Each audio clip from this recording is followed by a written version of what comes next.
Përshëndetje të nderuar shikues. Po fillojmë me përmbledhjen e ngjarjeve që karakterizuan javën që lan pas në Gjakov.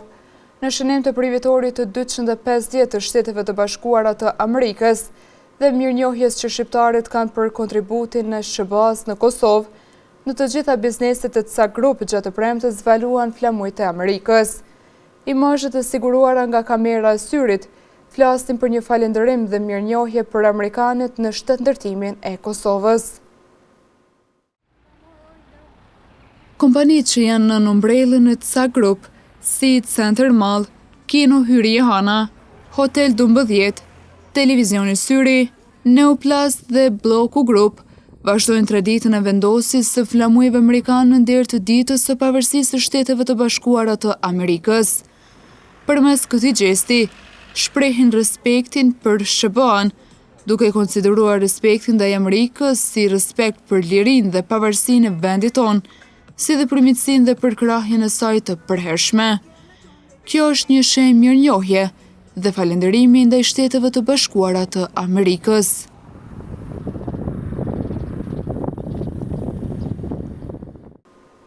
Po gjatë kësaj jave është shënuar edhe një përvjetor i rëndësishëm. Krerët shtetëror në një takim pune kanë diskutuar për 36 vjetorin e deklaratës kushtetuese të dy Kurrikut 1990. Kryeministri në detyrë Albin Kurti ka thënë se kjo deklaratë kushtetuese ishte shprehja e lirisë, parazisë dhe shprehja e vullnetit për popullin kundër diskriminimit dhe shtypjes. 36 vjet më parë, delegatët atëhershëm të Kuvendit të Kosovës kishin miratuar deklaratën kushtetuese të dy Kurrikut, ku në këtë datë historike Kosova shpallur një si e veçantë në kuadër të Federatës atëhershme Jugoslave. E në shënim të kësaj dite, krerët institucional kanë mbajtur një takim të përbashkët. Ushtruesja detyrës së presidentës Albulena Haxhiu tha se Kosova e asaj kohe kishte shumë pak hapësirë veprimi, por nuk pranoi të trajtohej si krahinë e Serbisë. Deklarata përcaktoi aktin si vetëvendosje politike, e vendosi Kosovën si njësi të pavarur dhe të barabartë në kuadër të Federatës, përkatësisht Konfederatës Jugosllavisë dhe konfirmoi atë si bashkësi politike kushtetuese të qytetarëve dhe komuniteteve të barabarta. Ajo refuzoi amandamentet e Serbisë të vitit 1989 dhe vendosi që Kuvendi dhe bashkësia politike që përfaqësonte të emërtoheshin publikisht vetëm si Kosovë. Deklaratën e dy Kurrikut 1990, kryeministri në detyrë Albin Kurti e vlerësoi si shpallje normuese dhe juridike të Republikës së Kosovës. Pa Republikën e parë të Kosovës, atë të 1990-s dhe dekadës pasuese, nuk do ta bënim dot as Republikën e Kosovës si shtet i pavarur të vitit 2008, shtëpinë shtetërore të qendjes politike sot. Ndërsa kryetari i delegatëve që votuan deklaratën kushtetuese të dy Kurrikut 1990, Ilyas Ramajli, tha se kur e sheh Kosovën e pavarur, bindet se deklarata nuk ishte vetëm akt juridik. Këtë rrugtim u bashku rezistenca gjithpopullore, sakrifica e ushtrisë lirimtare të Kosovës dhe mbështetja vendimtarëve e miqve tanë ndërkombëtar, në veçanti të Shteteve të Bashkuara të Amerikës dhe aleatëve të NATO-s. Të gjitha këto përbojnë hallka të pandashme të historisë sonë të lirisë. Sot, kur i kujtojmë atë ngjarje, ndjejmë krenari, por edhe përgjegjësi. Përgjegjësi për brezat e ri ta njohin këtë histori, jo për të mbetur peng i skaluarës, por për të ndërtuar të ardhmen mbi vlerat që në bashkuan atëherë, lirinë, demokracinë, unitetin dhe përgjegjësinë ndaj shtetit. Ky akt historik u miratua në rrethana të jashtëzakonshme, jashtë objektit të Kuvendit të Kosovës, pasi ndërtesa ishte rrethuar nga forca të shumta policore dhe ushtarake, dhe ishte akti që do të shënoj hapin historik institucional të pavarësisë së Kosovës, e shpallur nga 111 delegatët shqiptar të Kuvendit të Kosovës. Pothuajse të gjitha pasditet e kësaj jave kanë rezultuar me reshje shiu, e në disa zona edhe me era të forta dhe stuhi. Si rezultati motit të ligë në fshatin Kralan, u shkaktuan dëme të konsiderueshme materiale. për çfarë banorët u pan të shqetësuar për situatën. E hëna e motit me stuhi që përfshiu rajonin e Gjakovës ka shkaktuar pasojat që janë të dukshme në disa fshatra të komunës. Banorët e fshatit Kralan i janë drejtuar redaksisë të televizionit Syri, duke shprehur shqetësimet për dëmet e mëdha që u janë shkaktuar në shtëpi dhe kultura bujqësore. Njëri nga banorët e këtij fshati, Aslan Salihu, thotë se stuhia ka shkaktuar dëme të konsiderueshme në pronën e tij. Fortuna që ke pardje, komplet kulmin e shtëpisë më ka hek. Qa edhe po shifet në për ora që i ka gjujt pjesët. Dje kom bo kërkesën në emergjent, ata sot kënë me vlerësu domin,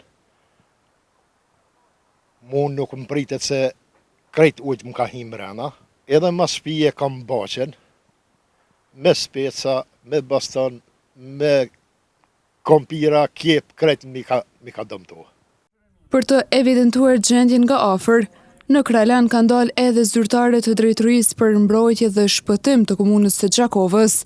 Ata kanë nisur vlerësimin e dëmeve jo vetëm në këtë fshat, por edhe në zonat e tjera të prekura nga stuhia. Sot është dita 2 që dalim për i verifiku gjendin që ka ndodhur. Jemi konën Cërmjan, atje ka dame ma shumë.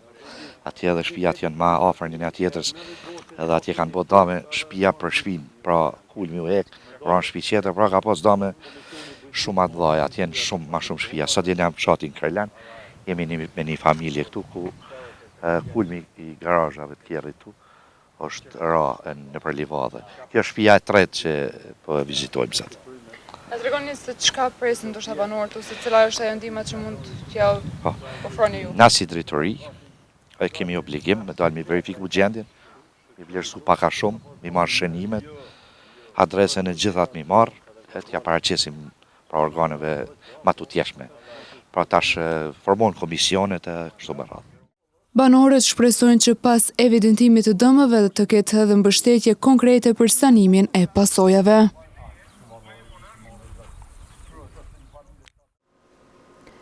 Moti të ligë nuk i shpëtuan as banorët e fshatit Cërmjan. Stuhia dhe erat e forta shkaktuan shumë probleme brenda fshatit. Krahas dëmeve në ambientet e shtëpive, dëmë shkaktuan edhe në sektorin e bujqësisë. I shoqëruar me erëra të fuqishme dhe stuhi të mëdha, moti i ligë përfshiu pasditën njeshme rajonin e Rekës së Mirë dhe disa fshatra të Dushkajës, duke shkaktuar dëme të konsiderueshme materiale. Ekipi i televizionit Syri, i cili ishte në terren që nga dita e djeshme, ka vizituar edhe sot zonat e prekura. Gjatë qëndrimit në fshatin Cërmjan, banorët kanë raportuar dëme të shumta, ndërsa një prej tyre ishte dëmtimi i kulmit të minarës së xhamisë së fshatit, i cili përbënte rrezik për banorët. Përveç objektit fetar, stuhia ka dëmtuar kulmet të shtëpive, fermave dhe objekteve të tjera. Si pasojë e motit të ligë, kjo zonë vazhdon të mbetet pa furnizim me energji elektrike. Dëmet të mëdha janë shkaktuar edhe në sektorin e bujqësisë, ku sipërfaqet e mbjella dhe kultura të ndryshme janë goditur nga era dhe breshri. Për situatën dhe pasojat e stuhisë ka folur edhe banori Bashkim Kokalla. Pas ditë e djeshme ka pas tu, o konë gjamet. Që këtu mas ditë o konë ora, kjo është shpejt. Shi, breshën, prim, që shka ka bo domët, jo veç që tu, po dhe këtu shpjerë kajtë për rreth. Ka bo domët, as ka pas kush ka mirë bo. Mu për vetë 30 metra pas domi ka gjytë, ishë për shëni dhe vetë, 90 metë kamera. Këtë shpinë tu, këtë kullin e ka hekë. Tu shpjek nëj, a gjashe, qëmine, rrushi, bëjësia, edhe kjo gati që të nej o shatru krejtë. Ta e shuem edhe vetë, rrushi për një 70% ka dëmtu. Përveç Cërmjanit, nga moti i ligë janë prekur edhe fshatra Dobrigj, Firaj, Novosele e Përmen, Novosele Ullët, si dhe fshatrat të tjera për rreth. Banorët kërkojnë ndërhyrje të shpejt nga institucionet për vlerësimin e dëmeve dhe mbështetje për rikupërimin e pasojave të shkaktuara nga stuhia.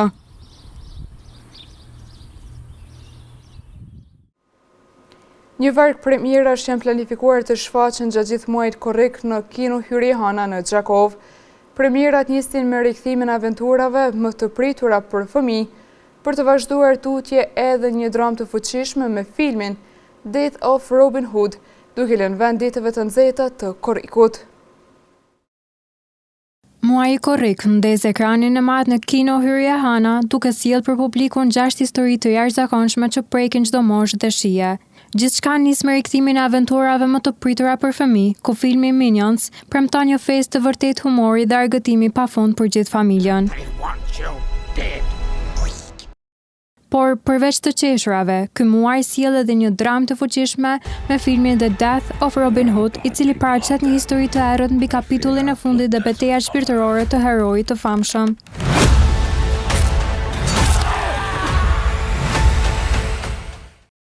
Të apasionuarit ndaj filmave të frikshëm, Evil Dead Burn sjell një luftë të përgjakshme për mbijetesë kundër demonëve që poshtojnë një familje.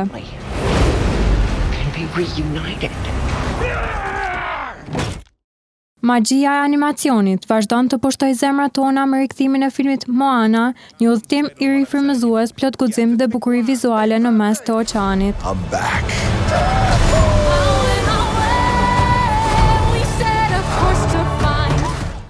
Për adhuruesit e tregimeve epike, The Odyssey sjell në ekran udhëtimin legjendar të Odiseut, ku çdo hap drejt kthimit në shtëpi kthehet në një betejë të vërtetë mbijetese.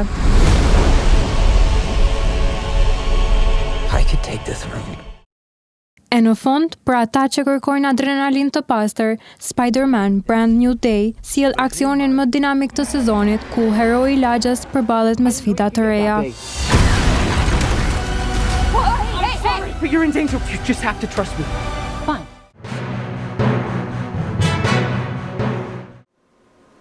Gjatë të hënës, karvani shëndetësor ka ndalur edhe në Gjakov. Mantelbardhët u pozicionuan në qendër të qytetit duke ofruar për komunitetin disa shërbime dhe këshilla shëndetësore.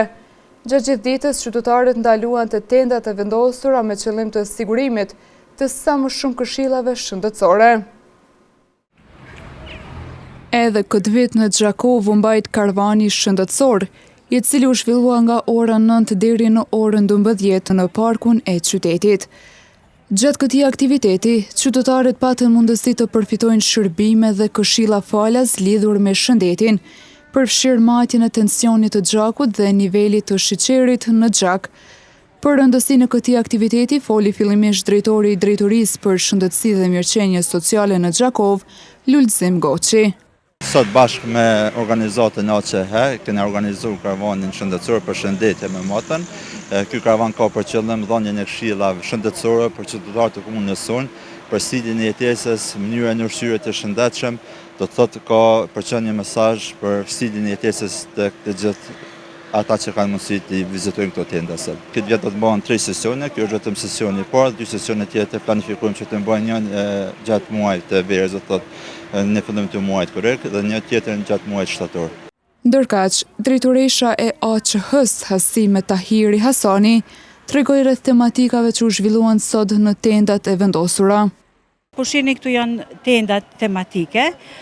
Tenda e parë ku ofrohen informacione në lidhje me fushatën, po edhe ju japen ato kartat e vlerësimit, me të cilat pacienti shkon i viziton edhe stacionet tjera, informohet për dëmet që sjell duanpirja, dëmet që sjell përdorimi i tepruar i alkoolit, mandej të mirat e aktivitetit fizik dhe ushqyeshmërisë së shëndetshme.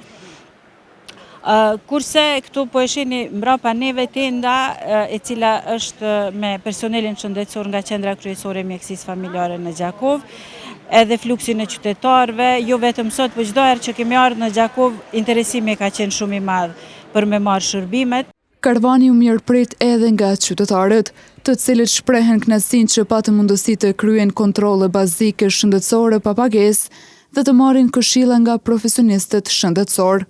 Shumë mirë, mësoj, ka nevojë ju për shërbimin falas edhe na qytetarët e vizitojmë. Organizatorët bën të ditur se karvani shëndetësor do të vazhdojë të organizohet edhe në periudhat në vijim, me synim që sa më shumë qytetarë të kenë qasje në shërbime parandaluese dhe informuese për shëndetin. Nga një korriku në Republikën e Shqipërisë ka nisur patrullimet edhe të zyrtarëve policor nga Kosova, me qëllim të ruajtjes së sigurisë rrugore gjatë gjithë sezonit veror. Patrullimet do të realizohen bazuar në memorandumin e nënshkruar mes Shqipërisë dhe Kosovës në një kohëzgjatje të caktuar, ku edhe policët nga Gjakova do të jenë pjesë e këtyre patrullimeve. Ka nisur zyrtarisht patrulime të përbashkëta mes policisë së Kosovës dhe policisë së shtetit shqiptar në territorin e Republikës së Shqipërisë në kuadër të memorandumit të bashkëpunimit për rritjen e sigurisë rrugore gjatë sezonit veror.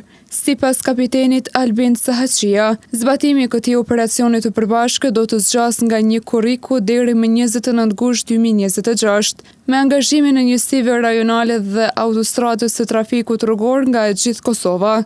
Edhe zyrtarët policor nga rajoni i Gjakovës do të jenë pjesë e këtij bashkëpunimi. Kapiten Sahaqia përmes një përgjigje me shkrim i ka pohuar mediumit ton se për rajonin e Gjakovës, patrullimet të përbashkëta me policinë e shtetit shqiptar do të realizohen në 2 periudha, nga 11 deri më 20 korrik dhe nga 10 deri më 19 gusht. Ndërkohë autoritetet u bëjnë thirrje të gjithë pjesëmarrësve në trafik që të respektojnë rregullat e qarkullimit dhe të shtojnë kujdesin gjatë udhëtimeve, me qëllim rritjen e sigurisë për të gjithë qytetarët. Maturantët e shkollës së muzikës Prenk Jakova në Gjakovë ja donin të jenë të parët në përqindjen e kalueshmërisë së testit të maturës në nivel komune, të pasuar nga gjimnazistët dhe shkolla tjera profesionale. Kështu bëhet ditur në raportet të nxjerrura nga Drejtoria e Arsimit në Gjakovë. Drejtoria Komunale e Arsimit në Gjakovë ka bërë të ditur përqindjen e kalueshmërisë së maturantëve në shkollat e mesme të komunës pas rezultateve të testit të maturës. Kalueshmërinë më të lartë e shënon shkolla e muzikës Prenk Jakova me 89%, e ndjekur nga gjimnazia e Dardushi me 84.27%, si dhe shkolla e mesme e mjekësisë Hysni Zajmi me 76.31%. Më pas rënditët shkolla e mesme teknike e Nexhmedin Nixha me 63.72%, ndërsa gjimnazia Aslan Berisha me 40% dhe shkolla e mesme ekonomike Kadri Kusari me 37.5% shënojnë përqindjet më të ulta të kalueshmërisë. Këto rezultate tregojnë performancën e maturantëve në testin e maturës në nivel komunal për këtë vit. Atleti gjakovar Tiron Mamusha fal punës dhe disiplinës së vazhdueshme në atletik, së fundmi ka shënuar edhe një tjetër rezultat. Mamusha ka nisur në mënyrë më të mirë kampionatin e Kosovës, për senjor duke shpallur kampion në disiplinën e 5.000 metrave. Në distancë të madhe, i la prapa vetes kundërshtarët. Atleti gjakovar Tiron Mamusha e ka nisur në mënyrën më të mirë kampionatin e Kosovës për senjor, duke u shpallur kampion në disiplinën e 5.000 metrave. Për garën, më shumë na tregoi vetë Tironi. Ka qenë kampionati i Kosovës, ku kam garuar shtunën në 5.000 metra, atje kam arrit medalë kampion i Kosovës për gati herën e 12, edhe jam shumë i lumtur për arsye që edhe puna e jeme është ka shpërblehet, edhe pse kjo garë ka qenë shumë e mirë, domethënë ky rezultat i mirë për mua për arsye që javën tjetër garoj në gjysmëmaratonin e Zagrebit. Edhe është një test i mirë, domethënë tu ka rrezu formën edhe përgatitjen që kam bërë deri tash. Ai po ashtu foli edhe për llojin e përgatitjeve fizike. Zakonisht një pjesë kohës, domethënë një vikend ja kushtoj edhe pjesës së king, për arsye që mu largu pak prej rutinës time e përditshme që kam vrapimin. Ka herë vazhdoj me luaj tenis, ka herë boks, ka herë shkoj luaj në Milton në klubin e vllazënimit. Edhe mundona që pak gjatë një herë në javë, paktën se 2 herë në javë me ja kushtu pak një aktivitet që nuk e bëj për ditë. Edhe pak që më largu pak se rutinës time, se rutina një vrapusit profesionist është shumë e rëndë për arsye që ki shumë kilometrazh, edhe pak më largu qësej rutinës se mundona pak më kombinu edhe sportet. Ky sukses përbën një nicje të shkëlqyer të sezonit për gjakovarin, i cili synon të vazhdojë me paraqitjet e nivelit të lartë edhe në garat e sezonit të radhës.